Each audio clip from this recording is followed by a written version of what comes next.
you for coming back. We have a slight modification in our program. Now we will hear Lady Paula Popovici, who is a cybersecurity research OSINT investigator and digital threat analyst passionate about protecting vulnerable population online. And the topic is only God can help us now. I must confess that the title is very appealing. And this title remembered the song. I researched the song yesterday. But I hope your presentation is engaging. Please. Hello everyone, my name is Paula. As you can see, I am terribly nervous, but I hope you like what I prepare for you because it's from the bottom of my heart. With no further ado, I will start my presentation. So, the title of this talk, Only God Can Help Us Now, might sound like exaggeration or theology. It's little. It's a quote. It came straight from one of the open source responses in my research study. Bear with me. It's called Parental Awareness Strategies and Knowledge of Kids Online Chat Activity and Cybersecurity Risks. As part of the survey, I asked an open question. The question was, what resources or support would help you better protect your child online? One parent replied with just 2 words, only God. Now, for people like us, tech-literate, problem-solving by nature, that answer is jarring. Not because it's wrong, but because it's honest. It reflects something that we don't talk about enough. That even tech people can feel outpaced by the speed and the sneaky nature of online threats targeted at kids. There are a few burning and persistent questions that we need to face. What are parents, even the technical skilled ones, really act against? What do they actually know? Where are the gaps? And most importantly, how we can reach because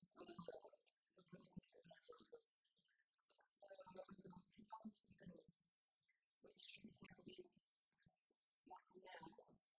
It will be after the qualification, finishes the qualification. Thank you.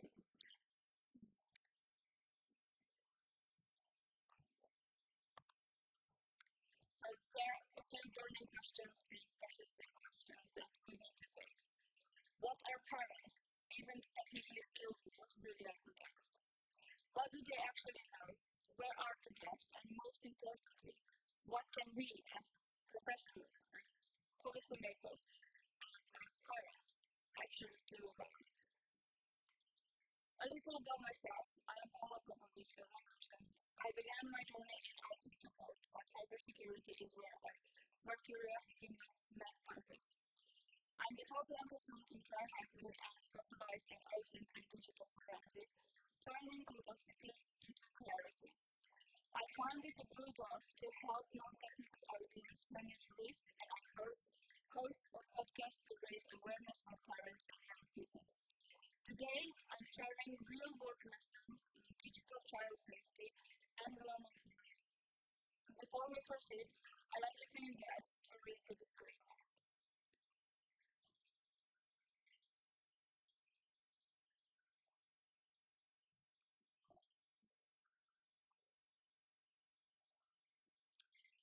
Smartphone and children. Smartphones today are more than just tools. They've become playgrounds, classrooms, and battlegrounds, all in one device. Kids are socializing, learning, exploring, and yes, being targeted through that single screen. Often with no adult supervision or awareness. During my research, I heard parents saying things like, my child isn't smart enough to hack anything. Or, we've talked about online gaming, they know better. But that confidence often hides a blind spot. The threat landscape has evolved far beyond bad websites and stranger data. Today, the risk of hidden apps that can disappear from home screen, encrypted messaging platforms that slip in scheduled inspection, manipulative social engineering designed to feel like friendship, romance, or opportunities. Just this June, I ran a digital safety seminar with a group of 12-year-olds. I had prepared meticulously slides, talking points, all shaped by what their parents told me about their kids. But the moment the session started, it became clear these kids were operating 7 layers deeper than their parents realized. They understood digital nuances, they asked sharp questions, sometimes uncomfortable ones.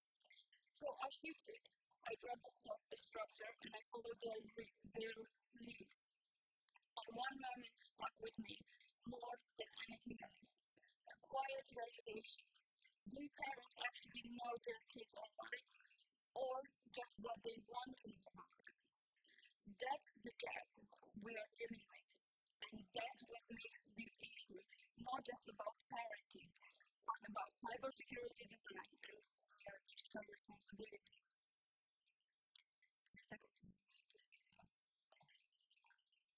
After children's seminar, I held a session with their parents, and I asked what I thought was a simple question. I asked the parents, do you know how to find hidden apps on your child's phone? The room was silent. Their expression was beyond confused. They were frozen. It was as if I asked them to reverse engineer a circuit board on the spot. The moment revealed something deeper than the lack of technical know-how. It exposed a dangerous gap, the illusion of safety built on outdated assumptions. Many parents believe that basic awareness is enough, that if their child isn't actively doing something wrong, they are safe. But the threat landscape doesn't care about good intention. As we can see on the screen, that is a short demonstration on how hidden apps can be identified on the Android device. These methods aren't advanced digital forensics. They are simple steps that any parent can learn, and most can be adapted to their platforms too. Just a quick disclaimer. This demo is designed to educate parents and support digital literacy. It's not meant to fuel paranoia, surveillance culture, or serve as a toolkit for spying on your partners. Don't do that to them. The goal is awareness, not control, and to equip families with tools they are not currently given. But identifying hidden apps is just one small glimpse into a much bigger problem. Because what's hidden on the phone is only part of the story. What's happening on the platform they use, in the space they trust, is far more complex and far more dangerous. What many parents think their kids are doing online and what's actually happening often exist in two different realities. From a cyber threat modeling perspective, something deeply troubling is emerging. Children are being exploited, not as passive victims, but as active distribution assets. Why? Because they are low resistant, high distribution, and widely trusted by their peers. And in digital ecosystem, trust equals power. Children are constantly online. They navigate platforms with fluency, but often without supervision, context, or awareness of manipulations. Threat actors see this, and they are acting on it. We are seeing a shift in the attack surface away from the dark web and fringe forum and into gamified peer trust spaces. Platforms like Minecraft are being subverted. In some cases, hate groups are starting ideological scenarios inside game environments. In-game chats are now operating like lightweight command and control channels. They are fast, unmonitored, and perfectly disguised as play. And it's not just a game. We've just discussed how the attack surface has shifted. Now let's look at how the attack surface is being breached. They exploit attention, slipping through notification, DMs, and app alerts designed to bypass both parental supervision and technical safeguard. This is no longer about email phishing or suspicious links. It's about precision, targeted social engineering, tailored to young, hyper-connected users who are always online and rarely monitored. Teenagers are especially vulnerable, emotionally responsive, algorithmically profiled, and conditioned to trust what appears familiar. These attackers don't show up as strangers from the web. They show up as new followers, flirty messages, shared links, or trending music links, often disguised within environments that feel playful and safe on platforms like TikTok, Discord, or Telegram. And for the first compromise, it's not louder, it's conversation. We often refer to young people as digital natives, but that fluency can be misleading. Comfort with devices doesn't equal competence in threat recognition. They are managing multiple digital identities, but have no concept of system reconnaissance, data harvesting, or social payload delivery. Worse, many parents don't either. Parents are under-equipped, outpaced, and unaware of what this interaction actually looks like. Yet, they are the first line of defense. If empowered with even basic awareness and tooling, they can become digital force multiplayer, moving from passive bystanders to active defenders in their home security parameters.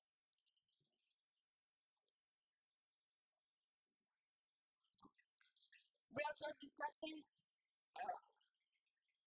apps like TikTok, Instagram, and Telegram are no longer just platforms for content communication. They've become active pipeline, radicalization, and criminal recruitment. Europol's latest findings aren't just statistics, they're warning. Across Europe, organized crime networks have shifted strategies.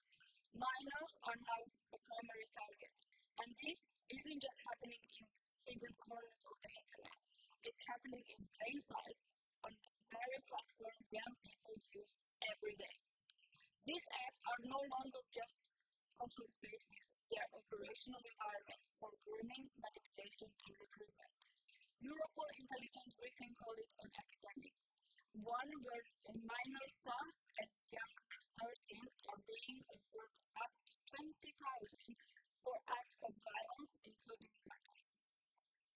Others are pulled into drug trafficking, career role, or cyber-enabled scam, often without understanding who they are truly working for. These children are being gamified. Recruiters use emotionally charged language. They build trust, offer belonging, create a false sense of protection. They find youth who are vulnerable, isolated, or looking for a meaning, and they manipulate that need into criminal compliance. Europol now estimates that minors are involved in over 70% of current criminal activity. That's not a big. That's a transformation of how modern crime network works. And it's efficient. These kids are low-risk, disposable assets. They don't know who's pulling the strings, so if they're caught, they give law enforcement nothing. It's a system built on a plausible deniability, and it's working. What's especially alarming for us in cybersecurity is how the same social engineering principle we see in phishing or malware campaigns, things like urgency, trust, validation, are now targeting children. This is no longer just a parent concern. This is a digital security concern. As professionals in this space, we have to stop treating child-facing platform as PR headed. They are active parts of the threat landscape and they are being exploited with precision. While some threats creep in through manipulation and hidden channels, others are far more brazen, hidden in plain sight, embedded in content we scroll past every day. These images might be uncomfortable to look at, and that's precisely my point. What we are seeing is abstract. It's the real threat surface of 2025. These are stills taken from the video featuring real children. They've been anonymized for the presentation, but in the wild they are anything but protected. Proud parents pose them with the best intention to celebrate talent, milestone, industries. But intention is not operational security. Now, I challenge you to shift the perspective. From a predator, or worse, a coordinated group, these posts are entrepreneurs. They are searchable, taggable, archivable, and they are created in parts of the internet most people will never encounter. What starts as a dance video, a summer memory, or a birthday celebration becomes a part of daily target. And I can't find my mouse again.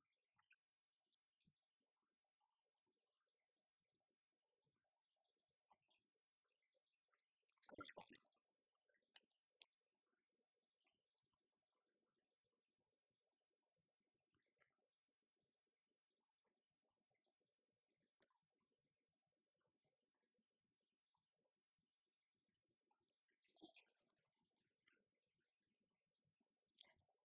This is a digital reconnaissance at scale. These visuals function as real-time crowdsourced intelligence.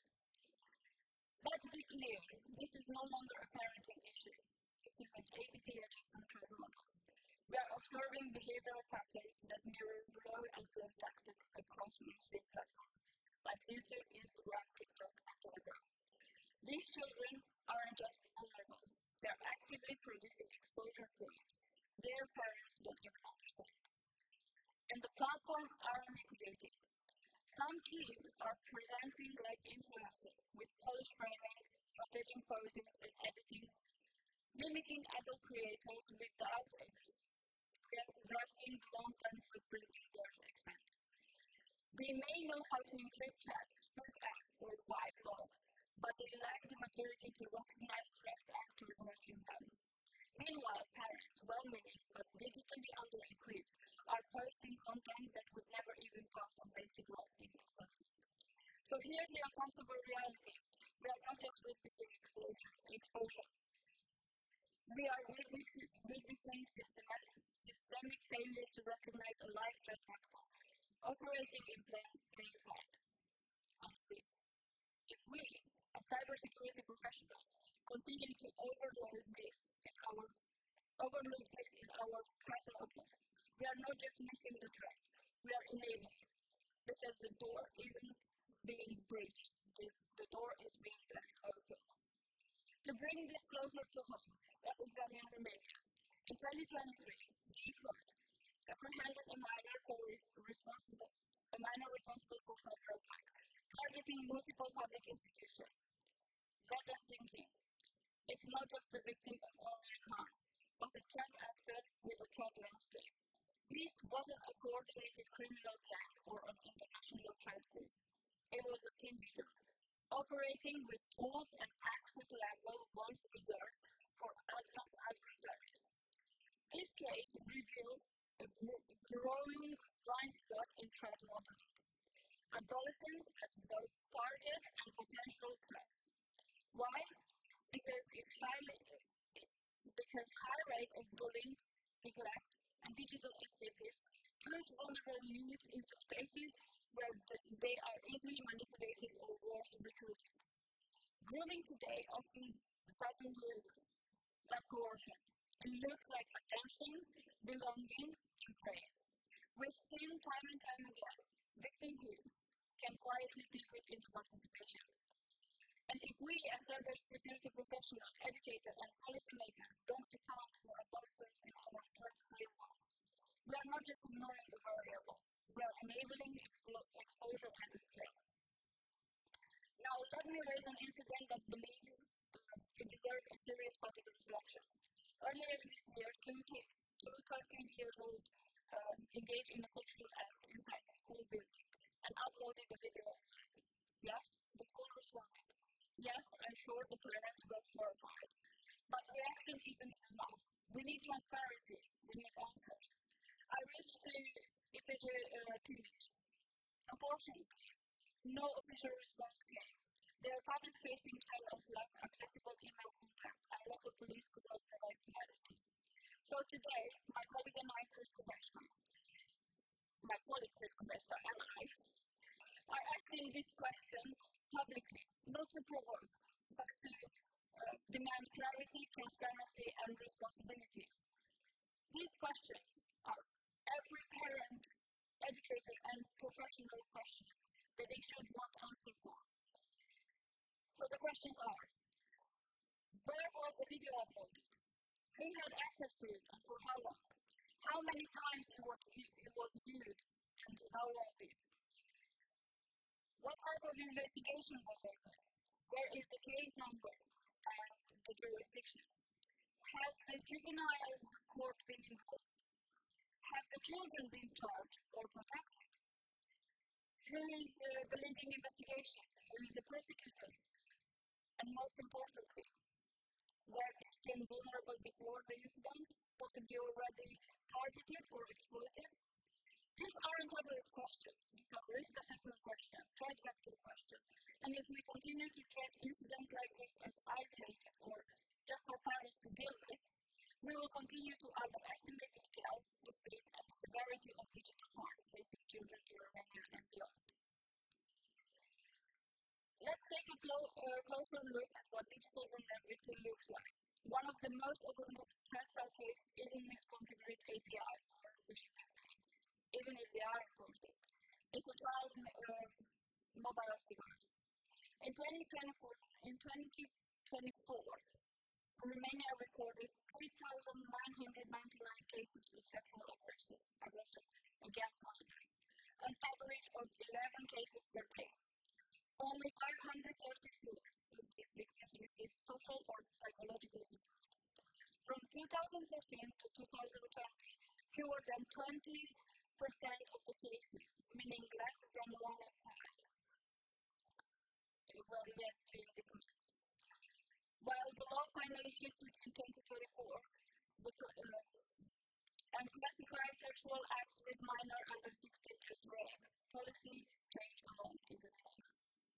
This system, aimed to protect children, is underperforming. Why? Well, in order to answer the why, we need to look at what we have.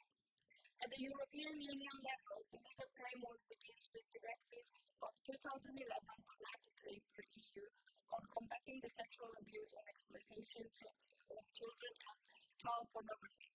This directive sets minimum rules for offense, sanctioned victim protection, and covers the use of technology, including online solicitation of children.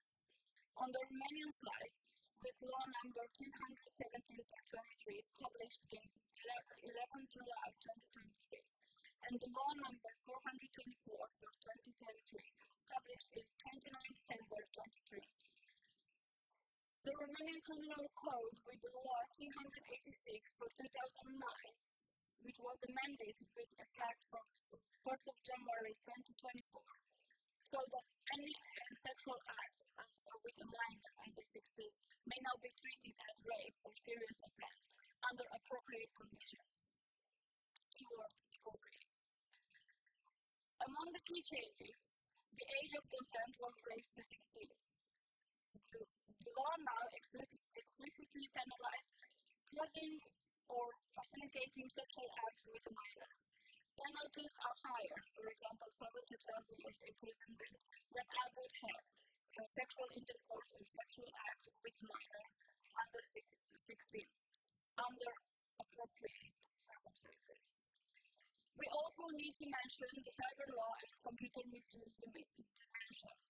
In Romania, the criminal code includes provision of offenses committed through IT system, threats or harassment via IT, and similarly, EU laws demand member states to criminalize use of information technology for serious offenses. Article 3 of the directive mentions abuse via chat room or social networks. When we talk about digital safety, especially of children, we can't ignore the legal backbone that covers the personal data, privacy, and digital rights. At the EU level, we have the General Data Protection Regulation, EU 2016/679. It applies to any processing of personal data of EU citizens, including that of a minor. Article 8 of GDPR is very clear. The processing of personal data of children under 18, under 16, in the context of information society services, things, online platform, apps, games, require parental consent. Member states can lower this age to 13, and Romania chose to set it at 16, meaning that children under 16 cannot legally consent to their data being collected by apps or online services without a parent or guardian consent.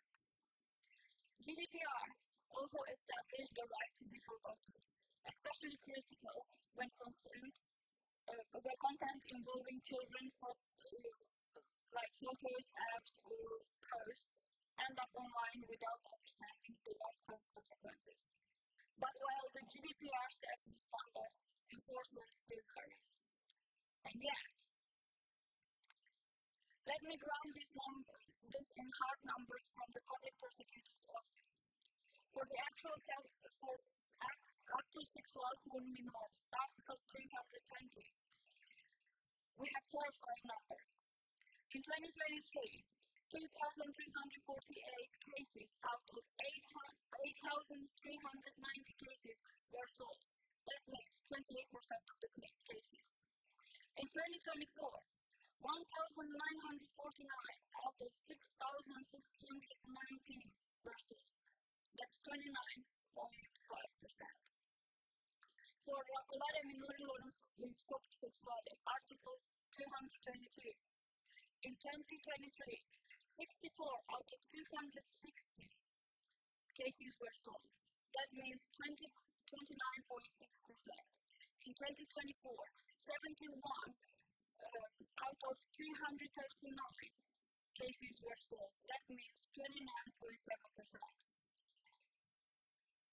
Across categories and across years, the pattern holds roughly 3 in 10 cases are solved. That means the majority of incidents involving minors do not reach resolution. These aren't just statistics. They signal a system strain. There remain incidents of online grooming, sextortion, and cyberbullying that fall outside or ahead of how law is enforced and how parents, educators, even digital platforms respond. The law exists, but the bottom line is implementation, awareness, detection, and the digital dimension of harm. Enforcement capacity, specialized digital investigation skills, and interagency coordination haven't took the place. Resourcing and training gaps are evident, and stakeholders frequently point to budgetary constraints that slow investigation and cross-jurisdictional cooperation. The takeaway, if we want higher resolution rates, we need targeted investment in specialized staff, digital forensic, and coordinated workflow, not just new laws. I would like to extend my heartfelt thank you to the Parchetul de pe lângă Înalta Curte de Casație și Justiție for its prompt response and providing the relevant evidence for this right. Now, we've strengthened the legal framework at both EU and national level, but here's the uncomfortable truth. Laws don't enforce themselves. And right now, enforcement is where we are breaking down. 1. Enforcement gaps. Most institutions are simply under-resourced. Police, prosecutors, even child protection services often lack digital skills, staff, or tools to investigate tech-enabled abuse. When evidence vanishes in encrypted class or self-deleting platform, cases stall or never start. Low indictment and conviction rates.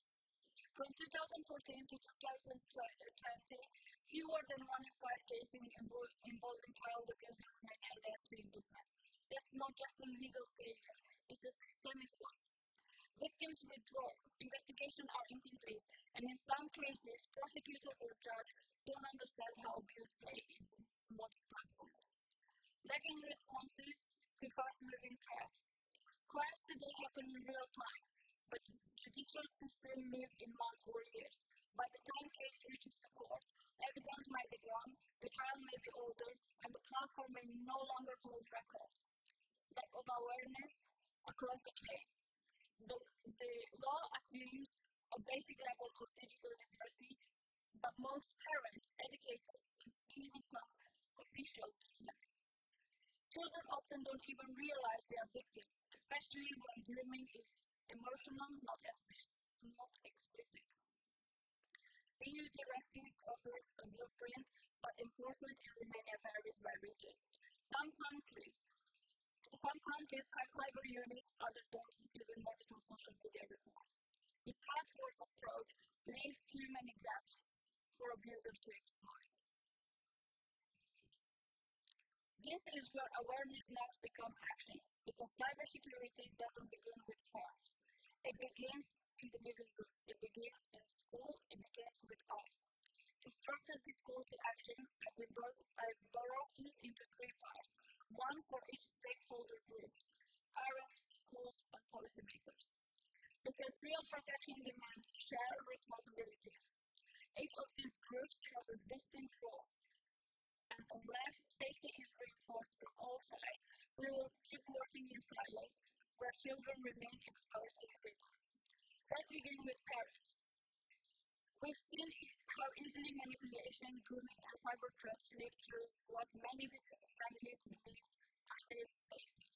But the truth is, this isn't just a technology problem, it's a communication problem, a collaboration problem, and more than anything, it's a preparedness problem. In a recent episode of The Blue Dwarf, I interviewed Harrison Hayes, survivor of online sexual grooming. When I asked him what advice he would give to parents, he didn't mention apps or firewalls. He said, create meaningful relationships with your children, communicate with them. And that stayed with me, because here was someone who lived through what many parents feared the most and survived. And when you hear someone like Harrison speak openly about watching pornography at 14 or being manipulated by a person he never met in person, the message becomes clear. Digital harm doesn't wait until adolescence. It doesn't ask if your child is ready, so don't wait to start the conversation. Talk to your child. My advice, start as early as 2. Help them understand that just because a message pops up on a tablet doesn't mean it's safe or real. That someone making them feel seen or special might not even exist at all. To show you how real this is, I will tell you this. In 2024, one of the most notorious catfishers in the world was convicted for life. He lured victims using images of his previous victims. That level of deception would bypass most parents, even those working in tech. Safety by design. Safety by design must begin in classroom. Schools are already digital environments, and children are already digital citizens. Whether we are prepared or not, they are. Yet, across Romania, we still lack a formal school curriculum dedicated to digital safety, online behavior, and risk prevention. Yes, there is a plan. Directoratul Național de Securitate Cibernetică, or DNSC, in collaboration with the Ministry of Education, has committed to developing a dedicated cyber curriculum as part of the Planul Național de Redresare și Reziliență, or PNRR. But the key word is plan, and we all know that from planning to implementation, here can place. In that time, the most vulnerable group, children, are left to navigate complex digital risk on their own, without tools, awareness, or supporting it. So what can school do? Train educators, not just students. Teachers must be equipped to recognize and respond to online threats, from extortion and grooming to digital manipulation and digital harassment. Cybersecurity isn't just a technical field. It's a child protection priority.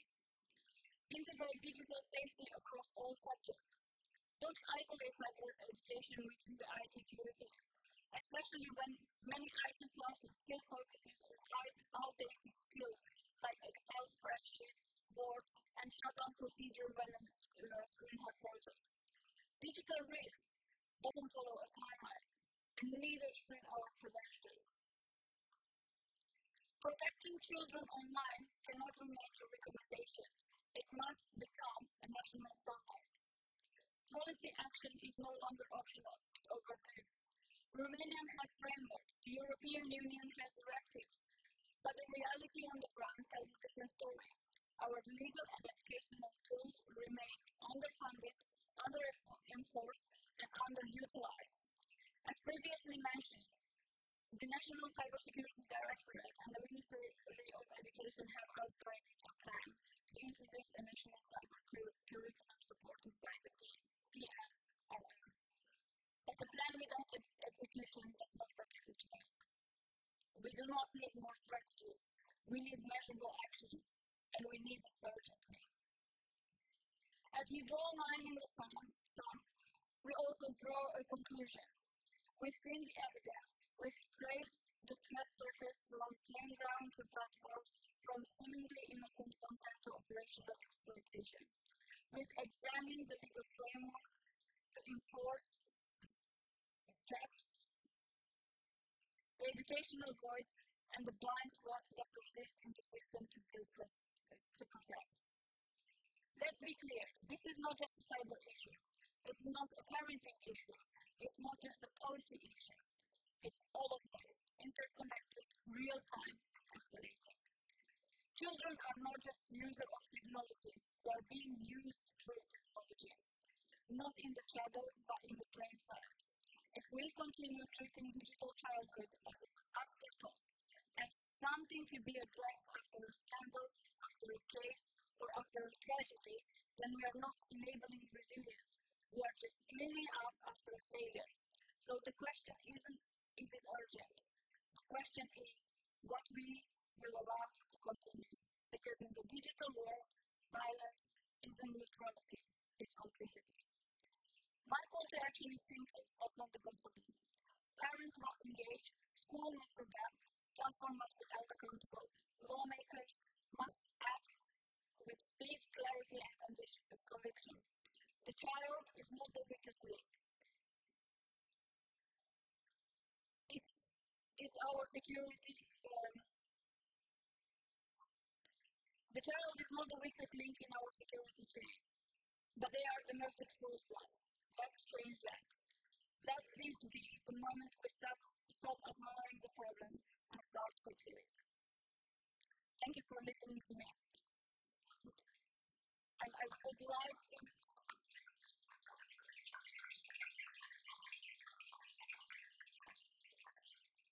would like to say this. Mulțumesc România și DefCamp că am avut oportunitatea să vorbesc acasă.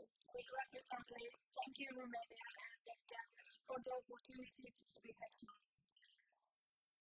I will go for a question if you have any. Yes, thank you very much for your opportunity. It's very appreciated. My name is Paula, cybersecurity volunteering and also Cyber for Kids initiatives that we developed in recent months, years, with colleagues from the cyber community. And today I focused on provocative questions. If there is one silver bullet dealing with this, what should be? The root cost. The root cost, why children has hidden costs? Why parents are fighting, are dealing with phone obsession of children instead of developing in them cyber or digital hygiene?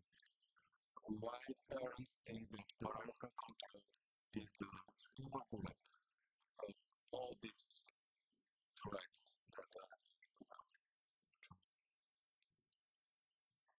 yes, it's provocative. It's a very interesting question, a tough one, and I will tell you this. I am not a parent, but I have 30 plus year experience as a child. And I think most of the parents underestimate the power of the apps. They don't see the apps as the threat as we used to grow it. So, for example, when I was a child, my mother used to tell me, be careful who's approaching you, be careful who's asking you what kind of questions they are asking you. Today, in the cyberspace and in the online space, if somebody is asking you a question like, oh, if I want to make you a surprise, can you tell me how many steps you have from the front door to your bedroom? No one, it was a real question, that's why I chose it. No one considered to take that as a threat. They are like, oh, that's an innocent question. No, it's not, because I can plan your house with that. One question from my side. I have 10 years old, and I have pressure control on the phone, but he found a bypass this control. So, financial control is not so threat to our kids. And it will never be. Yes? If you use them separately, then, as I said, we are working in a silo.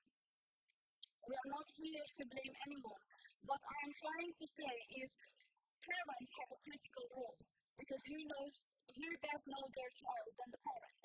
Then the school has a critical role, and then the government has a critical role. I was talking with someone the other day, and he said, we are enforcing, let's say, common sense from the top to the bottom. Meaning, we have rules, yes? You cannot go outside and kill someone because the law will punish you. Then community is telling you that this is not nice. And then your parents explain. So we need to do exactly the same thing in the digital space. But we just don't realize it, how real it can become. Call to action, let's try and focus. Romania and Bulgaria, for example, have a better and safer Balkanian cyberspace.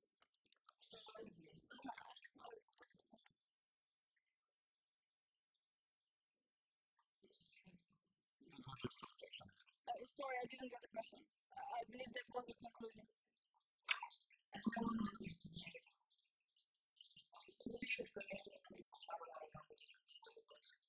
Very enthusiastic, but even very good regulations for cyberspace. Very far away from skepticism on these topics. I like to go to the issue of consumers and just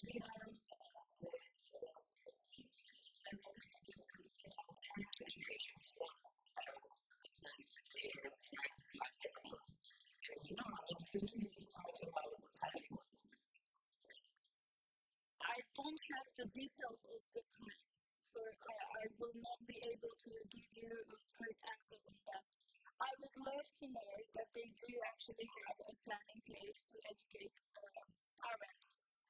As I mentioned, they are the first line of security, and why not include them? So if you bring cybersecurity and cyber awareness into school, why not start with parents as well?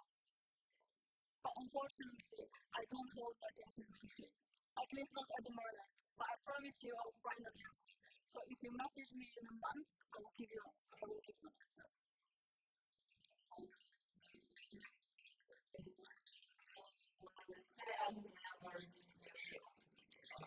Thank you so much.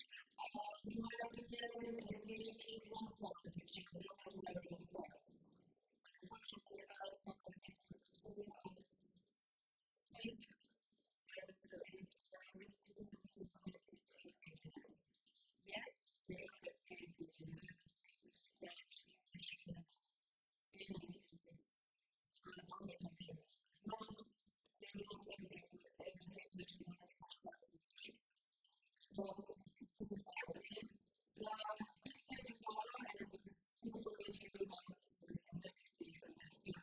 If you have me, I'll be here, and promise with not so many emotions.